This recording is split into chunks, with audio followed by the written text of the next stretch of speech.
ลาดป้าไล่กินไล่เจอมันคาเลยเนี่ยในเป็นคอมเมนต์ที่อันมีดีเนอร์คลิปวิดีโอเตียนคาลาดไว้ลองที่เป็นน้ำวันค่ะเนาะส่วนจะว่ากับเฮากะแหมมงแหมแมงอันนั้นก็เย็บย่ามมงกับเย็บย่ามแมงที่อันมีกล้องในเดียวที่สร้างเฮ็ดให้เฮาเป็นคมเป็นกายเป็นเย็นมาไหลเหมือนจะหนัง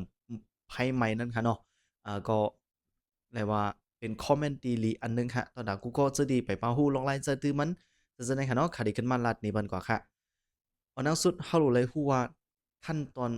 ตั้งเป็นมันอันนั้นก็ขั้นตอนเตียนมันเป็นนั่นแหละเป็นแห้งแหน่อำป้อเป็นแห้งแหน่แล้วก็ตอเต้เป็นแหน่อันนั้นเราใครกินเฮกังแหน่มันก็ได้มีอยู่หลายขั้นตอนเหมือนกันค่ะเนาะอยู่ดีตัวเจ้าเก่าเพราะว่าตัวเจ้าเก่าเป็นไว้แล้วอ่าและเขากินเขาหยุดยาเขาบ่จึนจั่งแค้นเขาบ่อยู่ดีกินหวานไรขึ้นเหมือนเก่าแน่ๆก็รู้เลยกินบันน้ำๆอะเนาะ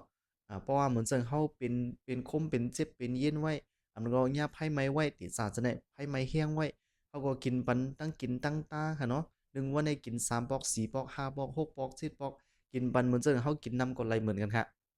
กุยกะเพราะว่าเราห้ามอำบ่เป็นแห้งเป็นอีดๆกุย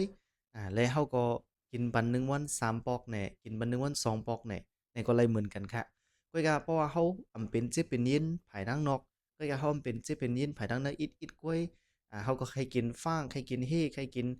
หนังหือมันติ่มเป็นแห้งติศาสนากิน1วัน1ปอกไหน2ปอกไหนซึ่งไหนก็ไรเหมือนกันขนาดเนาะและเพราะว่าตัวเจ้าเก่าห้ามใครเก็ดใครเฮ็ดกังไว้หนังหือตัวเฮาเต็มเป็นง่ายหนังหือตัวเฮาเต็มยากล้องง่ายกินยากล้องนั้นก็เฮากระตื้อยากล้องหนังหือมันเต็มเป็นแห้งเนาะเฮากินเฮ็ดกังไว้ทานตั้งไหนก็กิน1วัน1ก๊อกไรเหมือนกันค่ะเหมือนกันเจอที่ว่าเป็น ล่มเลือดสูงเนี่ยเลือดหวานเยียวหวานติซาจะได้ก็กินบันเพราะว่าเขาเป็นแห้งก็กินน้ำเพราะว่าเขาบ่เป็นแห้งก็กินกินไรเพราะว่าเขาใครกินเฮกังก้วยเนี่ยได้ก็กิน1วัน1ก๊อกจะจั่งใดก็ไล่เหมือนกันค่ะนะมันก็ได้เป็นการที่เฮกังกว่ากวนวันเสนอในขณะเนาะเหมือนกันค่ะการที่เจอตื้อคู่ของอันก็การที่เฮาค่ะด้วยถึงรู้รับป้ายอยู่ที่เฮาอันเลยก็เยอะมันก็มีขั้นตอนมันเหมือนกันขนาดนี้ และสังปีเขาขึ้นคอมเมนต์มาป้าว่าใครฮู้ว่าลอกไล่กินตอนตาตั้งเป็นอันเลยพ้องใครฮู้ลอกไล่กินเจอตอนตาตั้งเป็นมิ้วเลยซึ่งหือพ้องไหนก็ขาดขึ้นมาลานที่เป็นฮับตื้อเสียงเรียงกว่าตื้อสิเก่าขนาดเนาะโอเคค่ะปีเขาคอมเมนต์ไว้ดีเนอร์ที่เป็นคลิปเตียนลาดนองน้ำวันนั่นแหละสังเจอว่ากูก็เคยด้วยถึงลุ่มล่าป้าอยู่ดีตัวเจ้าเก่าอันนั้นก็เคยเก็บเฮกังไว้ ตั้งเป็นที่อันที่จางหมอเกิดขึ้นหืออามาที่เป็นเจอลูกเจอเมียงยาก็ดังขึ้นเมียวที่เป็นก้องตีนจางหมอเฮ็ดให้